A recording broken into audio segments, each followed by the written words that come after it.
Siapa sih yang tidak mau hidup kita bahagia? Atau kebahagiaan seperti apa yang kita inginkan? Dan saya yakin kebahagiaan adalah harapan atau dambaan saudara-saudara. Kebahagiaan yang berasal dari sumber duniawi bukanlah kebahagiaan yang abadi.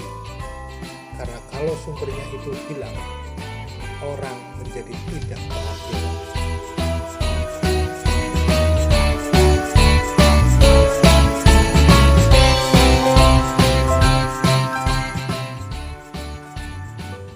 Shalom saudara-saudaraku, selamat datang di channel Timothy Arne Ministry.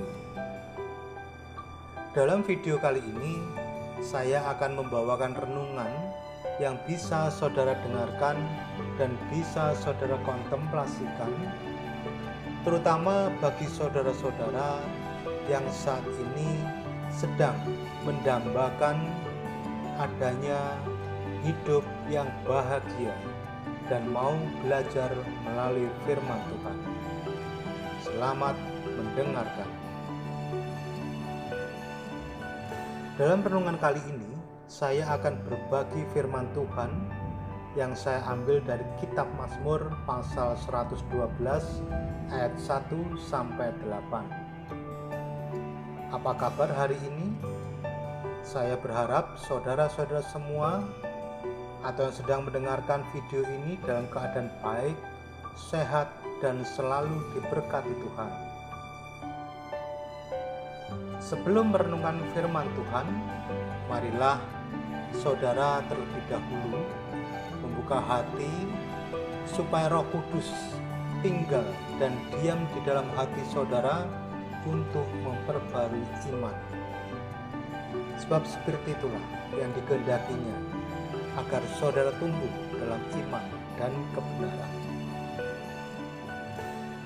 Mari kita hening sejenak, kita naikkan doa bersama-sama dengan diawali tanda kemenangan kita dalam nama Bapa dan Putra dan Roh Kudus. Amin. Ya Bapa, aku berdoa untuk semua orang dan terutama para pendengar setia channel ini, agar mereka selalu berada dalam rahmat kebahagiaan dari-Mu. Semoga hidup mereka Kau penuhi dengan berkat surgawi yang mereka butuhkan. Amin. Saudaraku yang terkasih, ada banyak orang di dunia ini yang hidupnya berada dalam persimpangan. Maksudnya mereka belum bisa menentukan atau menemukan jalan mana yang harus ditempuh untuk mendapatkan atau mengalami kebahagiaan. Mengalami kebahagiaan adalah sesuatu harapan yang sulit terwujud untuk manusia sekarang ini. Karena hidup manusia ditekan oleh berbagai macam persoalan hidup yang sangat kompleks.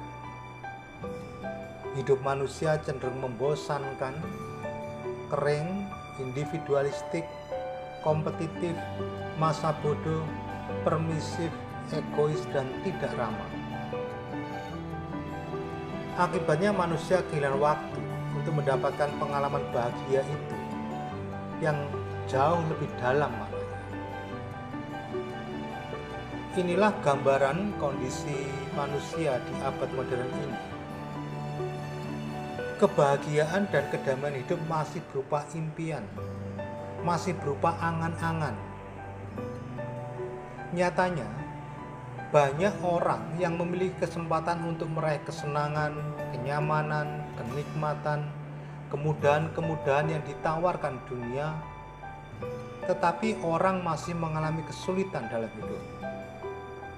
Baik kesulitan dalam hidup sebagai pribadi, di dalam keluarga, dalam hubungannya dengan sesama.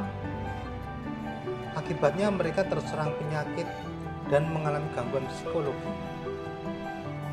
Ini adalah tanda bahwa kehidupan manusia belum berada dalam hidup yang bahagia. Padahal semua orang menginginkan kebahagiaan dan kedamaian dalam hidup. Betul tidak, saudara? Siapa sih yang tidak mau hidup kita bahagia? Atau kebahagiaan seperti apa yang kita inginkan? Baik kebahagiaan untuk diri kita sendiri, pasangan hidup kita, anak-anak kita, orang tua kita, saudara kita, teman kita, atau orang lain. Mungkin bagi beberapa orang, bahagia bisa didapatkan karena harta, pekerjaan, jabatan, nama baik, popularitas, kekuasaan, dan lain sebagainya. Tetapi kebahagiaan yang berasal dari sumber duniawi bukanlah kebahagiaan yang sesungguhnya. Karena kalau sumbernya itu hilang, orang menjadi tidak bahagia lagi. Saudara-saudara yang terkasih, dalam renungan berikut ini, saya akan berbagi cara atau kunci untuk menemukan kebahagiaan yang sejati, yang sumbernya bukan berasal dari dunia ini, tetapi sumbernya berasal dari teladan iman nenek moyang rohani kita, yakni bangsa Israel yang terlebih dahulu menerima wahyu dari Allah. Dan kita diminta belajar dari mereka. Untuk itu, saudara-saudara bisa menyiapkan kitab suci dan buka kitab Mazmur pasal 112. Mazmur pasal 112 khususnya ayat 1 sampai 8. Kita belajar bersama-sama dari kitab Mazmur ini supaya kita dituntun bagaimana caranya kita beroleh kebahagiaan. Dan kalau saudara-saudara mau menerapkan dalam hidup saudara, saya yakin dalam nama Yesus, saudara-saudara akan mengalami hidup yang bahagia.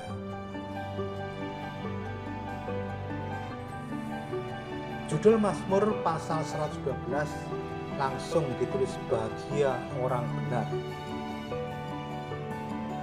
Seperti yang saudara pahami, bahwa Mazmur adalah kitab yang berisi doa dan nyanyian yang ditulis oleh nenek moyang rohani kita sebagai tanggapan iman mereka kepada Allah.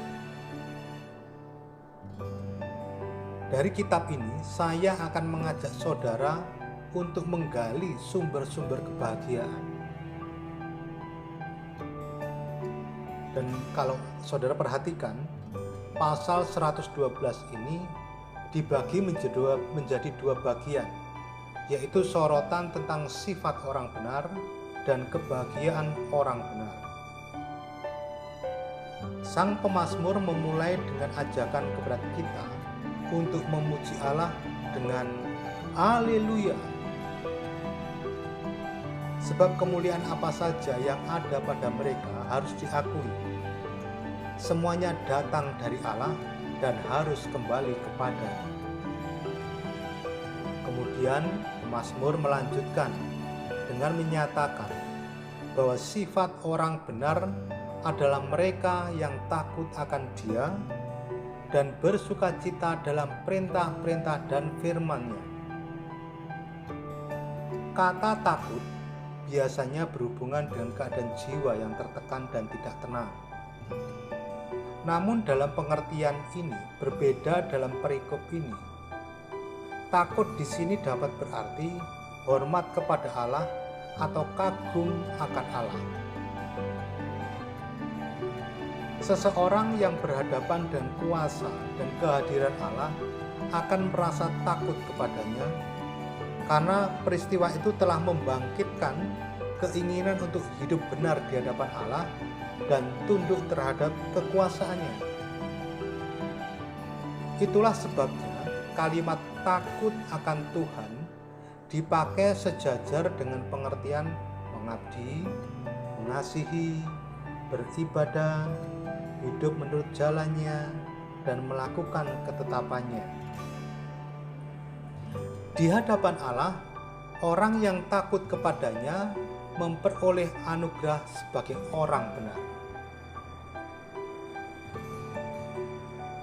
Maka, untuk masuk dalam hidup yang bahagia ini, pertama-tama dan terutama, pemazmur menekankan kepada kita semua pentingnya memiliki sifat sebagai orang benar di hadapan Allah. Lalu pertanyaannya, bagaimana caranya memiliki hidup sebagai orang benar di hadapan Allah?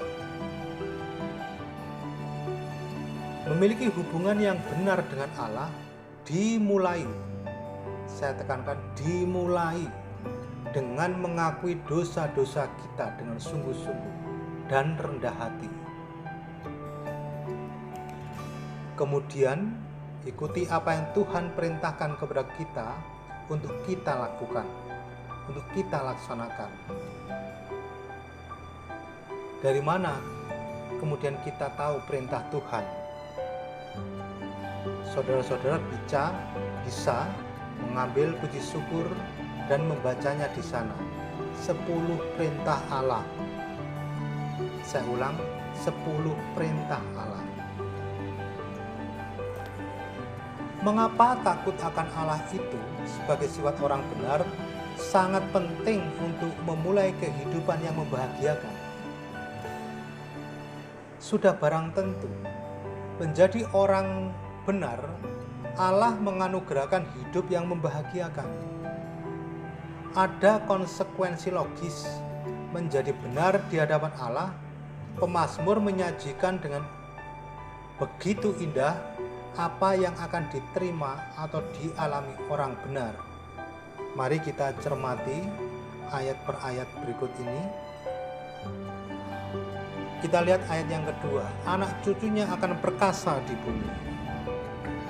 Keturunan orang baik akan hidup dengan lebih baik oleh karena kebaikannya.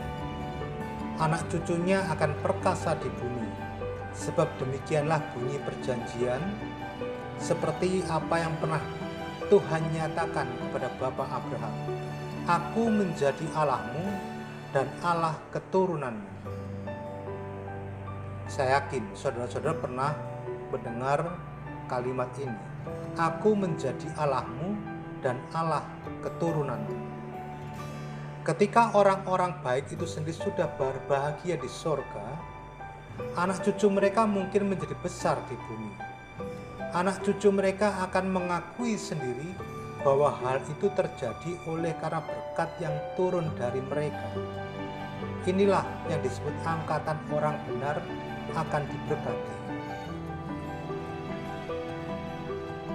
Kemudian yang ayat ketiga, kemakmuran lahiriah dan batiniah. Mereka akan diberkati dengan kemakmuran lahiriah sejauh itu baik bagi mereka. Berupa harta dan kekayaan ada dalam rumah orang benar, bukan di dalam hatinya, mungkin juga bukan di dalam tangannya, melainkan terlebih di dalam rumahnya, di dalam keluarganya. Keluarganya akan bertumbuh dalam kekayaan apabila ia sudah tiada, dan kebajikannya akan menjadi penghibur bagi dirinya. Kebajikannya tetap untuk selamanya. Ayat keempat, mengalami terang dalam gelap. Mereka akan mendapatkan penghiburan dan dalam penderitaan. Di dalam gelap terbit terang bagi orang benar. Janji itu tidak meluputkan mereka dari penderitaan. Mereka akan turut berbagi dalam malapetaka yang umum menimpa kehidupan manusia. Tetapi sekalipun aku duduk dalam gelap, Tuhan akan menjadi terangku. Mereka akan didukung dan dihibur dalam permasalahan-permasalahan mereka. Ayat yang 4b, memiliki hati yang pengasih adalah bagian dari sifat orang baik, bahwa ia akan menggunakan kehati-hatiannya dalam mengatur urusan-urusannya, dalam menghasilkan dan menyimpan, agar ada yang bisa dipunyainya untuk diberikan. Urusan-urusan di sini dapat dimengerti sebagai urusan-urusan amalnya. Ia menaruh belas kasihan dan memberi pinjaman. Ayat 6, iman yang tak goyah adalah kebahagiaan orang baik, bahwa ia takkan goyah untuk selama-lamanya. Iblis dan antek-anteknya berusaha menggoyahkan dia, tetapi fondasinya teguh dan ia tidak akan pernah goyah untuk selama-lamanya. Bila ia goncang untuk sementara waktu, ia akan kembali diteguhkan dengan segera. Orang baik akan mempunyai reputasi yang tetap, mempunyai nama baik, nama untuk hal-hal yang baik di mata Allah dan di mata orang-orang baik. Orang benar itu akan diingat selama-lamanya. Ayat yang 7b, hati yang tetap teguh penuh kepercayaan kepada Tuhan. Ini merupakan bagian dari sifat maupun penghiburan orang-orang baik. Mereka berusaha untuk menjaga pikiran mereka agar tetap pada Allah, dan dengan demikian membuatnya tetap tenang, ringan, dan tidak gelisah. Adalah kewajiban dan kepentingan umat Allah untuk tidak takut kepada kabar celaka. Sekiranya pun mereka mendengarnya, janganlah mereka menjadi gelisah olehnya, membayangkan yang tidak-tidak, melainkan apapun yang terjadi, apapun yang mengancam, haruslah mereka sanggup untuk berkata, tidak satu pun dari semua itu yang membuatku goyah. Juga aku tidak akan takut sekalipun bumi berubah. Saudara-saudaraku yang terkasih, mari kita renungkan. Inilah berkat yang dialami semua orang yang takut kepada Tuhan dan hidup benar di hadapannya. Hidupnya akan penuh dengan kesukaan menaati firman Tuhan. Bagi anak Tuhan, firman Tuhan justru menyukakan hati, karena itu adalah jati dirinya. Anak Tuhan menyadari bahwa hidup yang ia jalani adalah anugerah Tuhan, sehingga setiap peraturan Tuhan ia yakini sebagai hal yang mendatangkan kebaikan semata-mata. Kebahagiaan anak Tuhan bukan ditentukan dari dan oleh ukuran dunia ini yang serba permisif dan melawan Allah, tetapi dengan menaati dan melakukan firman Tuhan. Hanya anak Tuhan yang hidup seturut dengannya, ia mengalami pemeliharaan Allah dan sukacita yang tidak dapat dipadamkan oleh tantangan dan hujatan dunia ini. Saudara-saudara yang terkasih, demikian renungan untuk hari ini. Semoga hati saudara-saudara disegarkan oleh firman Tuhan dan kebahagiaan dianugerahkan oleh Allah berkat kebenaran dalam hidup yang saudara transformasikan. Dan semoga saudara semua selalu dikaruniai kebahagiaan dalam hidup dan selalu dibimbing dan diberkati oleh Allah yang Maha Kuasa, dalam nama Bapa dan Putra dan Roh Kudus. Amin. Sampai berjumpa kembali dalam renungan berikutnya. Tuhan memberkati.